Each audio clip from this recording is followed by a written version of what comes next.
On the Tuesday, we marched 30,000 people to Parliament to protest against Nelson Mandela's legalization of pornography, prostitution, homosexuality, and all these other evils. And that was on the Tuesday, and I was summoned to the President's home on the Thursday.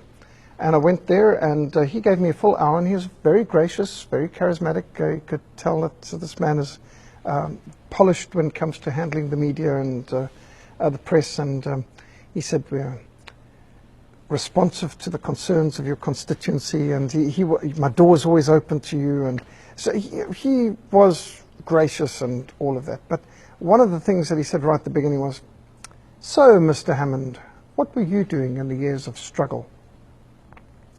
So I said, "I was fighting people like you, sir." And he laughed and said, "I'm so glad to meet an honest white man." He reached out and shook my hand again, laughing away. He said, "All the whites I've met so far have said how they always supported me and opposed apartheid.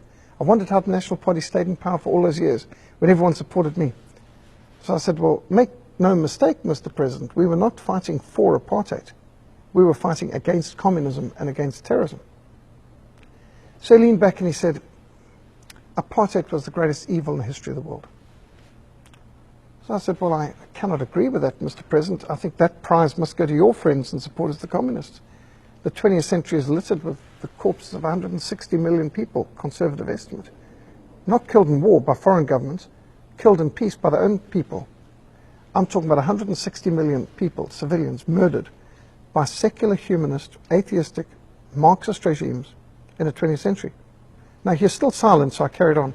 And I said, "That includes the 36 million people slaughtered under Joseph Stalin in the Soviet Union, the 68 million killed by Mao Zedong in Red China, the 2 to 3 million killed under Pol Pot's Khmer Rouge in Cambodia." And I worked my way through the Red Terror under Mengistu in Ethiopia, and Samora Machel in Mozambique, and Agustin Neto in Angola, and went all the way through to Fidel Castro, his personal friend in Cuba.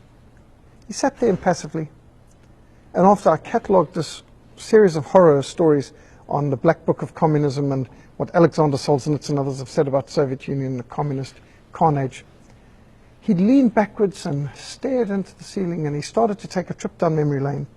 And he spoke about when he was a prisoner of the Boers on Robben Island. They wouldn't allow him to wear sunglasses. And he said, "My eyes are very sensitive and it's very painful to go in the sun without sunglasses."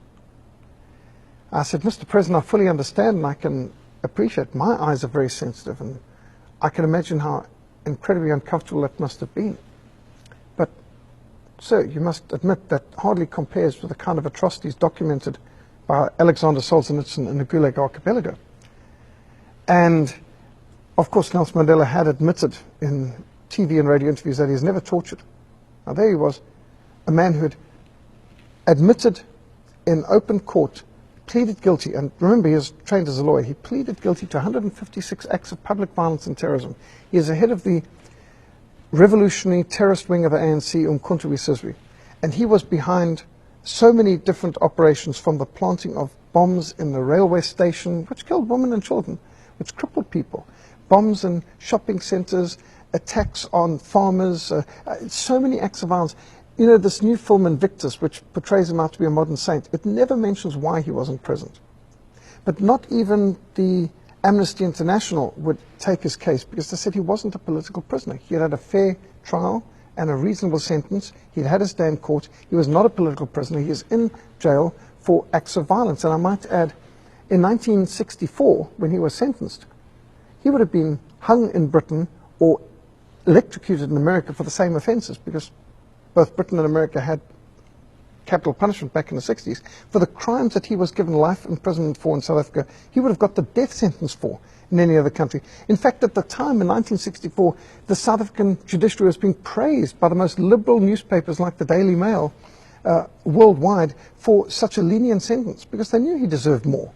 And Nelson Mandela, people say, "Oh, Nelson Mandela is so forgiving and gracious." Well, he didn't have anything to forgive, because he had been given very fair treatment. He hadn't even been mistreated during his time in prison.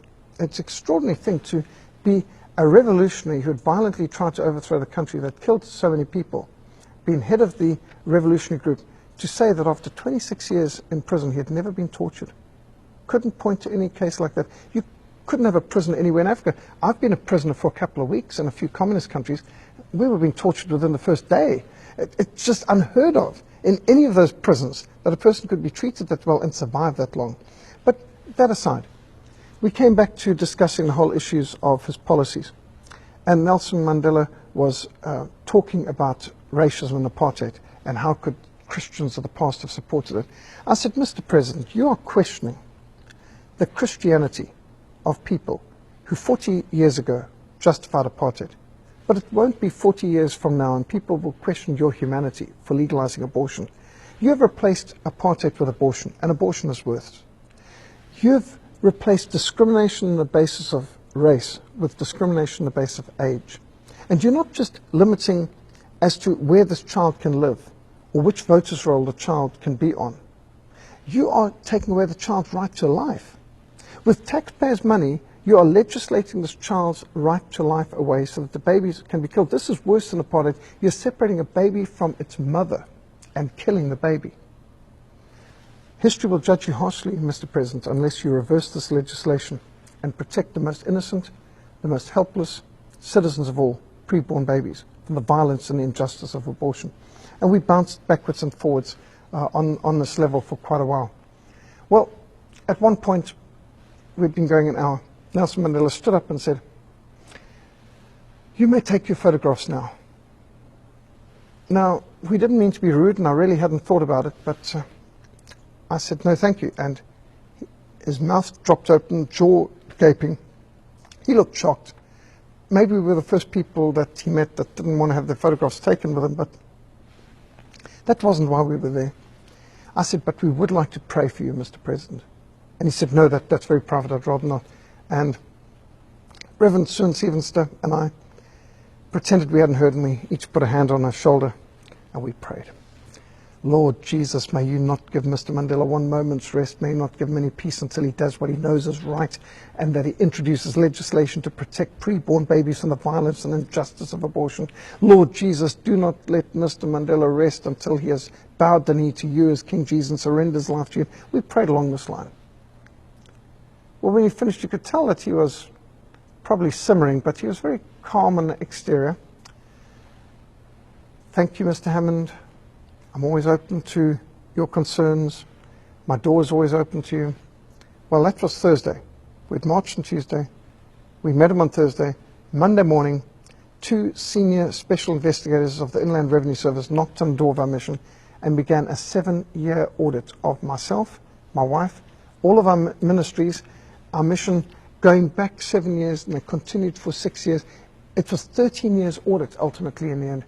We had to get special tax specialist accountants to help us employ another person, and it was the most petty audit our people had ever seen. We had tax specialists say they'd never in their lives seen such a petty audit and such high-level people. And our mission is a small-scale operation. In the scheme of things, we were absolutely nothing of importance, and yet they persisted, obviously because the president had set his dogs on us. So he's charming to our face, but he tried to destroy us through these tax audits. And I might add, at the end of covering 13 years, they found we didn't owe them a thing. There wasn't one thing. So all that manpower was consumed, and all they proved was our books were in order, and we were a truly tax-exempt organization that had no profit, and we'd always filed the right tax returns, and there was nothing out of order that they could point to. And that was our experience with Nelson Mandela. Charming, but he set his dogs on us.